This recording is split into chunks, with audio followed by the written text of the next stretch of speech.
Welcome to Mana's Seal YouTube channel. The previous video link is on the description box or on the top right card. Volume 16, The Half-Elf Godkin.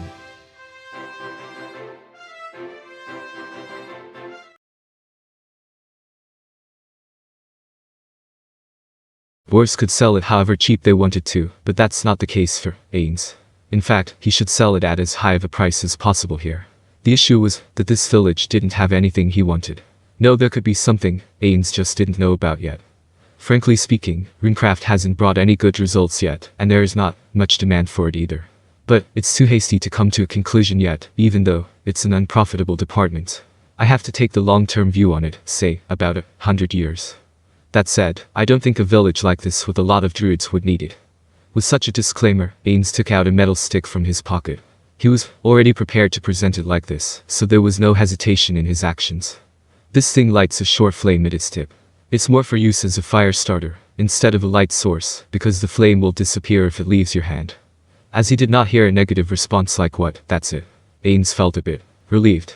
I also have a few others, but that's for later. I am hoping I can join the kids in the temporary lodging soon to relieve some of the journey's exhaustion. The gathered dark elves made empathetic expressions. While they didn't travel far from their village, they knew how dangerous the place they lived in was. They understood the need to take a rest after traveling through that. Sorry for asking you this while you are exhausted, but can you answer 2 questions? Yes, please. It's that aura fanatic named Plum. Ainz turned serious. If he answered wrong, there was a possibility that the guy would turn into their enemy. On the other hand, if he gave an answer they wanted, he would become a strong ally. The first one is, do you have any elf blood flowing through you? Oi, you're being rude.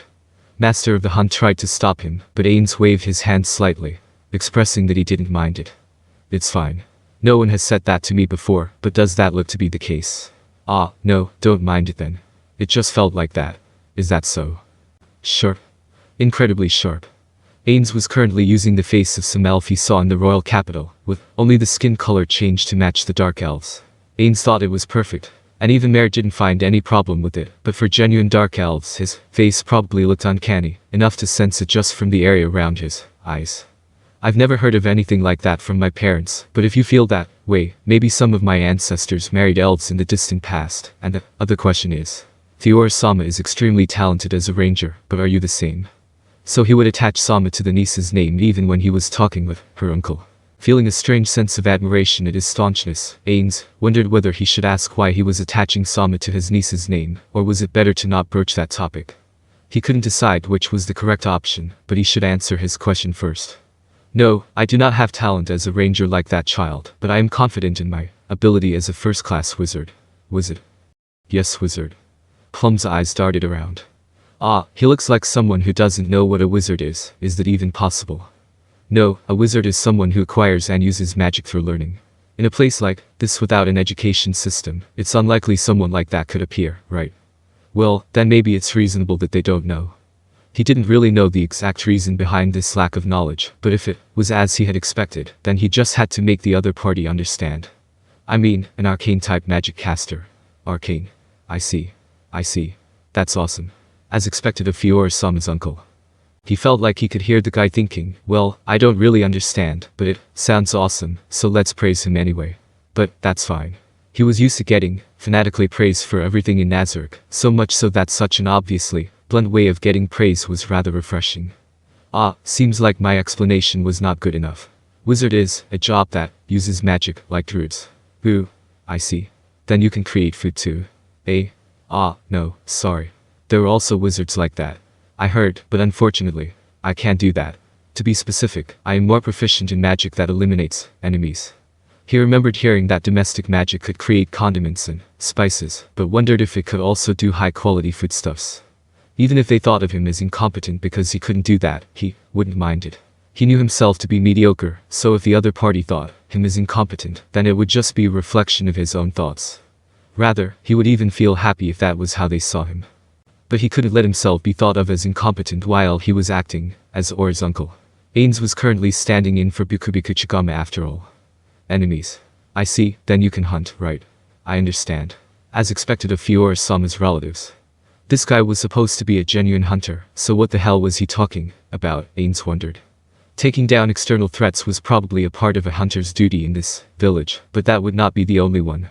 Returning with food from the dangerous forest would be their primary work. If taking down enemies was enough for one to be called a hunter, then this village should have been filled with fully armored burly-looking warriors instead. But Ainz, who was neither a hunter nor one of the villagers, couldn't point it out to him. It would be bothersome if he ended up hurting the other party's feelings. Ainz and Mare would be living here for a while, so he couldn't go around creating discord with the villagers. No amount of apologizing to the twins would be enough if his arrival made them look bad in the villagers' eyes. He would feel even more guilty because, even if that were to happen, Aura would surely say, "Don't worry about it," with sincerity. Anyhow, it was better to explain it clearly and get a verbal acknowledgement from him. He didn't want to be accused of lying or some other things later. After all, the twins would be constantly aware of his actions here.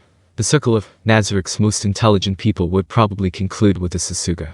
Even if Ainz made some idiotic mistake, but he was scared that the children would ask him, "Why did you do that? Please tell us innocently." He didn't want to use the think for yourself card with a child. While Ainz was having such thoughts in rapid succession, Plum nodded like he understood it more or less, and finally replied, "Really, that's great. Splendid." Was it really so splendid? Ainz wondered, but he was fine with it if that's how it looked to the other party. This situation wasn't bad either. Ainz decided to go with the flow. "I am not too confident about my hunting skills as I have never hunted, but I am happy that a skilled hunter from this village thinks so about me." With this, there would be the one responsible for calling him a hunter and expecting good hunting skills from him. That kid is probably helping you with the hunts, I think, but let me take over that duty from her. Can you let those two play in the village meanwhile?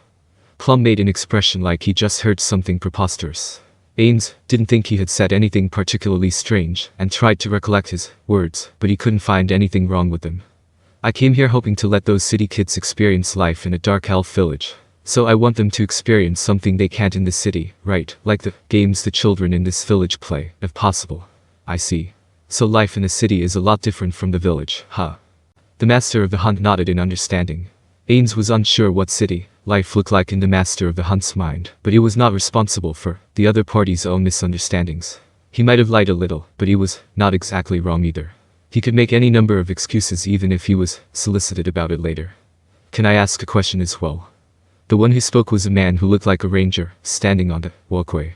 That was true for all the elves here, but he had quite a pretty face. It would be appropriate to describe him as cool. "Please go ahead."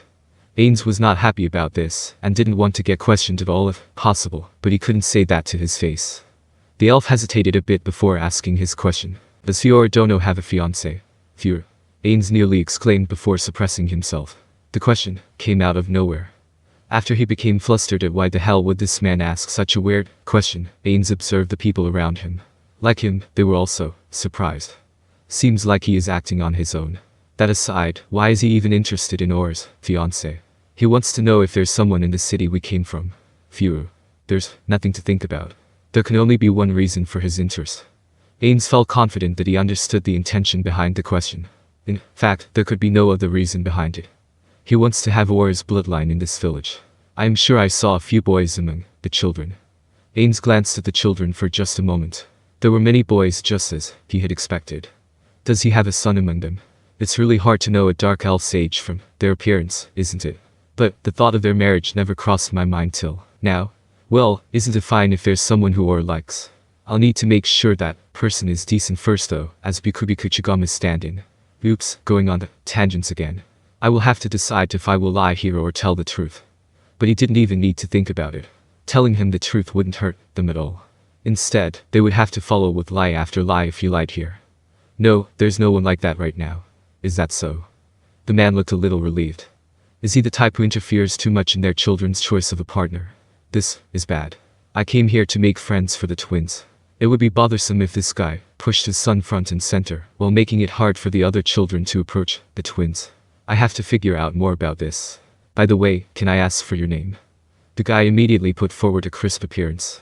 I am named Blueberry Agnia. Ainz knew about a food called blueberry. Like that plum guy from before. Maybe it's a dark elf tradition to prefix their name with a food's name. In that case, he should have just given Aura a fake name as well, instead of worrying about how she would feel getting called by a fake name by her potential friends. What troubled him was that he didn't know if their native names for the fruits were getting translated into something he knew, or if they were just using the same names without knowing their meaning, that these were traces left behind by players. I see. I will keep it in mind. Blueberry Agnes-san, right? Yes. That's right. Thanks for trying to keep me in your mind. Ainz didn't understand why he was being thanked. Before Ainz could ask him, a small commotion started among the Dark Elves. Ainz immediately understood the reason for the change. Looking towards where the Dark Elves' attention gathered, he found the elders as expected. He could hear a few voices around him asking, "Why are they so late?" Ainz sighed internally. This was going to be troublesome, just like when Or visited. Is there any company where the employees would badmouth each other in front of outsiders? People sometimes grumbled, but they would never hurl insults. I think. Yumu. Is it fine to let Or stay in this village? Or should I just hope that the children will not get pulled into this? But how would those children behave after hearing their parents badmouth others? I don't know. Anyhow, I should make sure my actions don't adversely affect Or and Mare. He could guess what was going to happen now, but he didn't want to stick his head in unnecessary trouble. He only wanted to maintain their neutrality, so he would need to respond skillfully in this situation. That meant, I just have to mimic my simulations to a T. Well, come at me, Ainz postured internally. One of the elders started speaking, ignoring the stares around him. One from the same descent as the sapling Fior. You did good to travel here, from a faraway place. Sapling.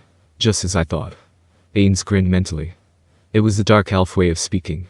In this world, the words of various races were translated into something Ainz could understand. The fact that this word, sapling, was translated as such meant that there was no hidden meaning behind it. If it meant young boy or girl, it would have been translated into the words Ainz knew. So, prefixing sapling to the children's names was no more than a convention.